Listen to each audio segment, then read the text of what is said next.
قرآن مجید میں دو قسم کی آیات ہیں، ایک محکم آیات ہے، خود سورہ آل عمران میں اللہ فرماتے ہیں کچھ محکم آیات ہیں، کچھ متشابہات ہیں، یعنی کچھ کا معنی واضح ہے، قل هو اللہ احد، کہو کہ اللہ، اس کا معنی واضح ہے نا، یہ محکم ہے۔ کچھ متشابہات ہے، جیسے ید اللہ، اللہ کے ہاتھ، یہ اللہ کے تو ہاتھ ہی نہیں، یہ متشابہ ہے۔ اللہ فرماتے ہیں کچھ آیتیں محکم ہیں، کچھ متشابہ، وہ جن کے دلوں میں کجی ہے نا، جن کے دل ٹیڑے ہیں، وہ متشابہ کے پیچھے پڑتے ہیں، متشابہ کے۔ یہ جو آپ کو ملنگ ملیں گے نا، ملنگ، وہ آپ سے پوچھیں گے اے اصلی نماز کیڑی ہوندی ہے؟ سبحان اللہ، انہوں نے آکھو وہی جڑی 5 ویلے پڑھی دی ہے، وہ پتہ نہیں ان اصلی کیڑی لئی پھر دینے۔ یہ متشابہ باتوں کے پیچھے۔ اچھا، نبی پاک علیہ السلام معراج پہ گئے، سرکار نے واپس آ کے فرمایا چغلی کرنے والے کو یہ سزا ملے گی، معاذ اللہ زنا کرنے والے کو یہ سزا ملے گی، جو خطیب لوگوں کو تقریر سنائے خود عمل نہ کرے اسے یہ سزا ملے گی۔ ان باتوں پر وہ توجہ نہیں کرتے کہ سرکار نے یہ بیان کیا۔ فرمایا میں دیکھ کے آیا ہوں سود کھانے والے کو یہ سزا ملے، اس پر توجہ نہیں۔ وہ پوچھتے کیا ہیں؟ کہتے ہیں یہ بتائیں براق جس پہ حضور بیٹھ کے گئے تھے اس کا رنگ کیسا تھا؟ میں آپ کو راز کی بات بتاؤں، معراج میں کیا کیا باتیں ہوئی تھیں؟ او بھائی تو رہنے دے، تیرے پاس جو محکم باتیں ہیں تو ان پہ عمل کر۔ شریعت میں کچھ چیزیں واضح، مثلا ایک مسئلہ ہے، مسئلہ تقدیر۔ تقدیر پر ایمان لانا ضروری ہے، پر اس کی تشریحات میں نہیں جانا چاہیے۔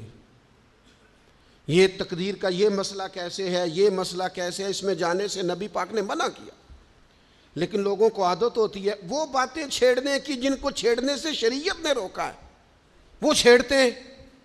یہ آپ حدیث پاک سنیے، حضرت ابو ہریرہ رضی اللہ تعالیٰ عنہ ارشاد فرماتے ہیں ہم سب لوگ ایک دن بیٹھے تھے تو کچھ لوگ مسئلہ تقدیر پر بحث کر رہے تھے، سرکار تشریف لے آئے، فرماتے ہیں حضور نے ہمیں وہ باتیں کرتے سنا مسئلہ تقدیر پر، تو نبی کریم صلی اللہ تعالی علیہ وآلہ وسلم کے رخسار مبارک، یہ حضرت ابو ہریرہ کے لفظ ہیں، فرماتے ہیں حضور کے غصے سے مقدس رخسار اتنے سرخ ہو گئے جس طرح کے انار نچوڑ دیا ہو رخساروں پر، جلال آیا نبی کریم کو۔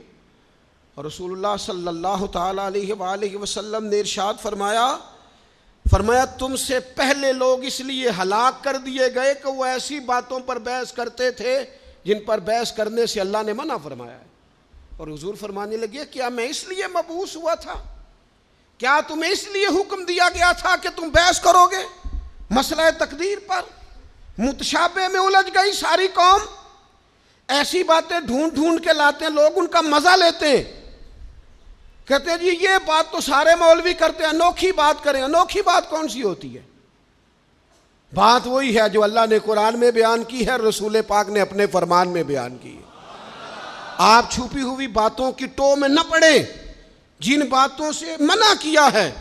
2 دفعہ قسم اٹھائی ہے نبی پاک نے، 2 دفعہ رسول اللہ صلی اللہ تعالی علیہ وسلم نے قسم اٹھا کے فرمایا میں تمہیں قسم دے کے کہتا ہوں مسئلہ تقدیر میں بحث نہ کرنا، میں تمہیں قسم دے کے کہتا ہوں مسئلہ تقدیر میں بحث نہ کرنا۔ او خدا کے بندو، جن باتوں سے ہمارے نبی پاک نے ہمیں قسمیں دے کے روکا ہے ان باتوں میں الجھتے ہو۔ معرفت دی گل، معرفت کی ہوندی ہے؟ معرفت وہ ہے جو تمہیں قوال بتائیں گے، گویے بتائیں گے تمہیں معرفت۔ ہمارا قوال جی رات کو جی وہ توحید بیان کرتا ہے، وہ کفر بکتا ہے ظالم، اور تم کفر سنتے ہو۔ توحید وہ ہے جو میرے اللہ نے قرآن میں بیان فرمائی ہے، قل هو اللہ احد اللہ الصمد لم یلد ولم یولد ولم یکن لہ کفوا احد۔ اللہ نے بیان کر دی ہے، کسی قوال سے سننے کی ضرورت نہیں ہے۔ اس لیے تصوف اور طریقت کی اصل کو سمجھے آپ۔ ہم ملنگوں سے باتیں سنیں گے تو میرے عزیز کبھی بھی ان چکروں میں نہ پڑے، متشابہات میں آپ الجھ گئے۔